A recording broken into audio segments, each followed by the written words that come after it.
하나님 아버지 은혜를 감사드립니다. 이 시간도 하나님께서 부르셨사오니 기도로 나아갑니다. 성령께서 말씀하여 주실 때에 깨닫게 하옵소서. 예수님 이름으로 기도드립니다. 아멘. 찬송가 405장 하나님께 찬양드립니다.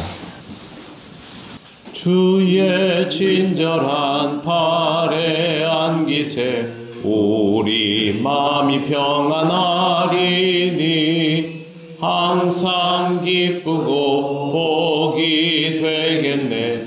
영원하신 팔에 안기세 주의 팔에 그 크신 팔에 안기세 주의 영원하신 팔에 안기세.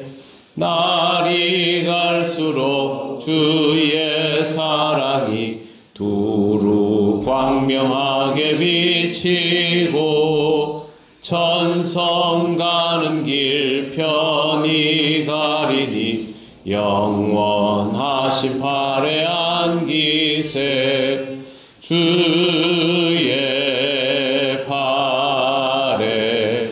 그 크신 팔에 안기세 주의 팔에 영원하신 팔에 안기세 주의 보좌로 나아갈 때에 기뻐 찬미 소리 외치고 겁과 두려움 없어지리니 영원하신 팔에 안기세 주의 팔에 그 크신 팔에 안기세 주의 팔에 영원하신 팔에 안기세. 하나님 말씀 요한복음 4장 23절 24절입니다.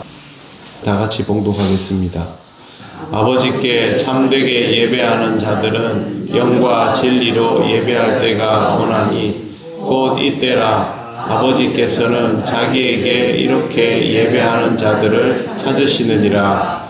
하나님은 영이시니 예배하는 자가 영과 진리로 예배할지니라. 아멘.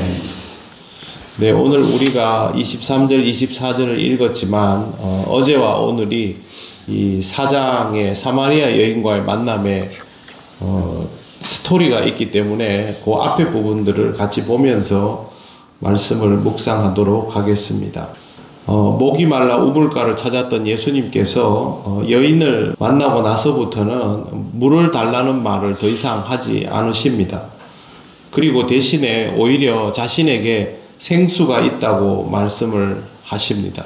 그러면 상황이 완전히 달라지는 것이죠. 여인은 호기심을 보이면서 그런 물이 어디 있느냐라고 도리어 예수님께 질문했고, 예수님은 내가 주는 물은 영원히 목마르지 않는 생명수다라는 대답을 하셨습니다. 그러자 여인의 태도가 이제 완전히 달라지지요. 15절 말씀을 보십시오. 여자가 이르되 주여 그런 물을 내게 주사 목마르지도 않고 또 여기 물 길러 오지도 않게 하옵소서. 이렇게 말합니다. 그런 물이 있으면 저에게 주십시오. 요청을 하는 것이죠. 그런데 예수님께서 뜻밖의 질문을 하십니다. 16절을 보시면 이르시되 가서 내 남편을 불러오라. 굉장히 뜬금없지 않습니까? 물 얘기하다가 갑자기 남편을 불러오라. 이 질문은 예수님께서 이 여인에 대하여 뭔가를 알고 있기 때문에 할 수 있는 질문이죠. 아니면 이런 질문이 나올 수가 없습니다.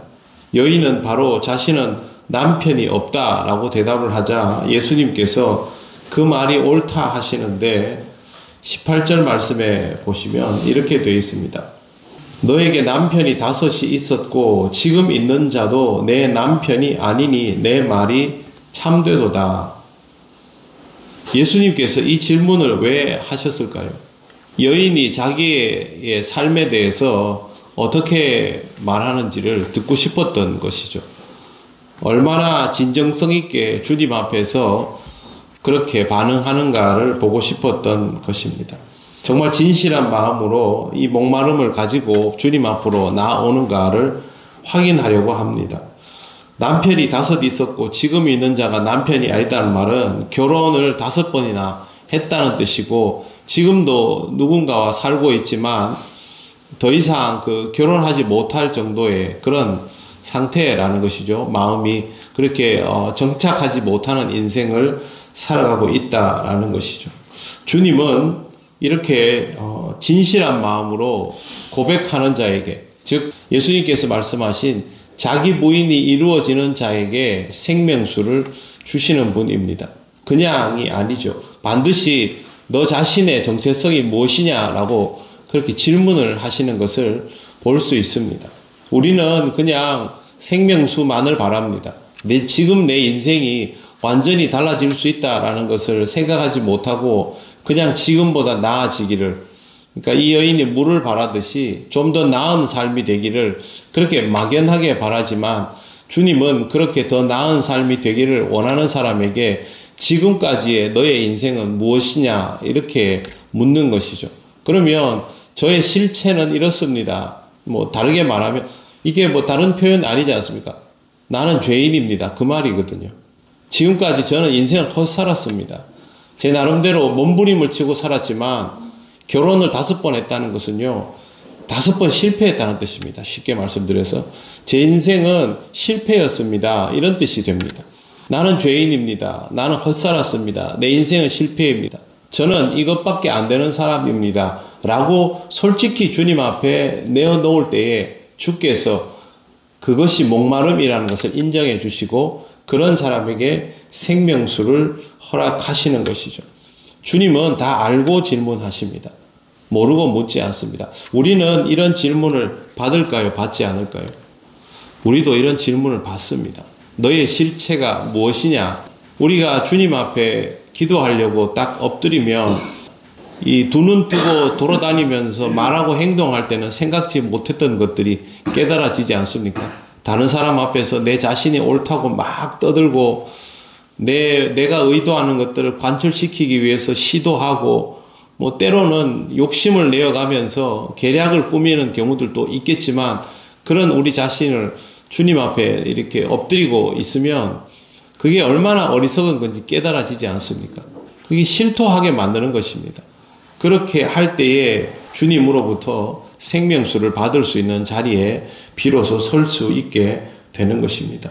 여인은 예수님이 자신의 속사정까지 다 알고 있는 것을 보고 선지자라고 생각을 합니다. 그래서 이제 방향을 바꾸지요. 19절 여자에 이르되 주여 내가 보니 선지자로소이다. 그 다음에 바로 나오는 말이 예배입니다. 20절 우리 조상들은 이 산에서 예배하였는데 당신들의 말은 예배할 곳이 예루살렘에 있다 하더이다. 저는 예배를 드리고 싶은데 사마리아인이라서 예루살렘에 갈 수는 없고 그런데 여기서 예배를 드리면 그거는 가짜라고 하니까 어떻게 하면 좋겠습니까? 라고 질문을 하는 겁니다. 그때 예수님께서 이 산에서도 말고 예루살렘에서도 말고 아버지께 예배할 때가 이르리라 이렇게 말씀하십니다. 21절 말씀이 그겁니다. 너희가 아버지께 예배할 때가 이르리라. 장소가 문제가 아니라 예배를 드려야 할 타이밍이 있다라고 말씀을 하신 다음에 22절에는 이렇게 되어 있죠. 너희는 알지 못하는 것을 예배하고 우리는 아는 것을 예배하노니 이는 구원이 유대인에게서 남이리라. 이 무슨 뜻이냐면요. 간단하게 너희는 번지수가 완전히 틀렸고 이 뜻입니다. 우리는 번지수는 아는데 이런 말입니다. 그러면 번지수가 틀리고 번지수가 맞으면 되는 거 아니냐. 그게 아니고 문 열릴 때가 있다. 중요한 건 번지수가 아니다 라는 말씀을 하시는 것입니다. 그리고 나서 오늘 우리가 읽은 말씀이 나오게 됩니다. 23절 한번 다시 읽어볼까요? 시작. 아버지께 참되게 예배하는 자들은 영과 진리로 예배할 때가 오나니 곧 이때라. 아버지께서는 자기에게 이렇게 예배하는 자들을 찾으시느니라. 아멘. 제가 오늘 여러분에게 아침 묵상에 필요한 드리고자 하는 말씀은 뭐냐면요, 아버지께서는 자기에게 이렇게 예배하는 자들을 찾으시느니라 하는 대목입니다. 주님이 찾아오시는 것이죠. 여인의 삶 속으로 주님이 찾아오시죠. 물론 목이 말라서 이 길을 왔지만 주님의 본래적인 정체성은 예배자를 찾으시는 것이죠. 자기의 죄를 시인하고 주님 앞에 나와서 그 목마름으로 인하여 내가 하나님께 나아가고 싶지만 지금 나는 하나님 앞에 어떻게 예배해야 되는지도 모르겠고 내 삶을 바꾸고 싶지만 어떻게 해야 되는지를 몰라서 이렇게 살아가고 있습니다. 어떻게 하면 좋겠습니까? 그런 사람을 찾으신다는 것입니다. 그러면 그 앞에 나아갈 수 있게 되는 것이고 그런 자를 위하여 예배를 허락하시는 이가 바로 하나님이십니다. 영과 진리로는 제가 오늘 밤에 기도의 시간에 설명을 드리려고 합니다. 이 본문 안에 있는 내용을 한 번에 다 설명을 드리기가 어려워서 오늘 아침에 여러분에게 말씀드리는 내용은 하나님 아버지께서는 참되게 예배하는 자를 찾으신다라는 것입니다. 우리의 인생이 지금 신앙생활을 통해서 많이 안정화를 경험하고 어렵고 힘들 때에도 찾을 수 있는 하나님 아버지가 나에게 있기 때문에 평안함을 지켜나갈 수 있지만 이 모든 것은 결국 예배하는 자를 찾으시는 하나님의 은혜로 말미암아 이루어진 것입니다. 우리가 하나님을 찾아서 선택한 것이 아니라 하나님이 우리를 찾아오셨다라는 사실을 잊지 말아야 할 것입니다. 그런 하나님 앞에 언제나 기쁨과 감사의 마음으로 나설 수 있으려면 우리의 삶이 평소에 늘 하나님을 의식하고 하나님의 은혜를 체험함을 감사하며 살아가는 삶이 되어야 할 것입니다. 오늘 하루의 삶도 주님이 함께하여 주십니다. 주님이 함께 하심을 늘 의식하면서 그 은혜에 감사하며 살아가시기를 바랍니다. 기도드리겠습니다. 하나님 은혜를 감사드립니다. 우리의 삶이 영위되고 있지만 사실 하나님의 은혜가 아니면 이와 같은 하루하루를 살아갈 수 없다는 것을 우리가 잊지 않습니다. 앞으로도 이것을 잊지 않기를 원합니다. 죽을 수밖에 없는 죄인인 우리들을 위하여 친히 찾아오신 하나님을 찬미하며 또 하나님을 기쁘게 받아들이며 하나님 앞에 예배자로 살아갈 수 있음을 감사하며 그렇게 살아갈 수 있도록 성령께서 인도하여 주시옵소서. 오늘 우리에게 주어진 시간도 소중하게 사용할 수 있기를 원합니다. 하나님 우리와 함께하여 주심을 감사드리며 예수님 이름으로 기도드립니다. 아멘. 하늘에 계신 우리 아버지, 아버지의 이름을 거룩하게 하시며 아버지의 나라가 오게 하시며 아버지의 뜻이 하늘에서와 같이 땅에서도 이루어지게 하소서. 오늘 우리에게 일용할 양식을 주시고 우리가 우리에게 잘못한 사람을 용서하여 준 것 같이 우리 죄를 용서하여 주시고 우리를 시험에 빠지지 않게 하시고 악에서 구하소서. 나라와 권능과 영광이 영원히 아버지의 것입니다. 아멘.